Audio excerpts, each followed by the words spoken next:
Hoofat Rolex was aanvanklik beplan, paar jaar terug al, nou daarby uitgekom nie, maar dit gaan meer oor die feit dat ons nou vir ons kliënte wil 'n bietjie meer hulle die produkte en goed uitbrei aan die release kant vir hulle.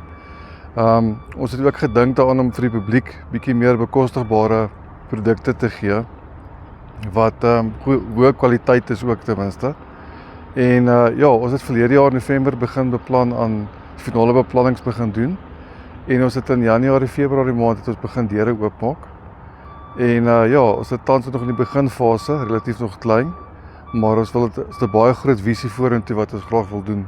Ons het tans verskaf ons hidroliese houses en dan het ons fittings ook, hidroliese fittings en dan die adapters ook wat ons nou tans doen en plus die crimping masjiene wat ons ook nou verkoop. Saam met dan het ons 'n ander produk wat ons noem 'n cutter skiver wat ook deel is van die crimping toerusting.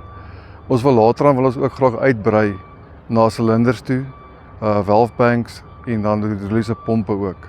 Maar ons laat ons stelselmatig vat soos ons nou al die produkte inkry. Ja. Ons produkte is bekostigbaar en is relatief goeie kwaliteit. En dan ons naam is effens gekoppel ook aan Wolf Equipment wat ook al hoeveel jaar al in die mark is.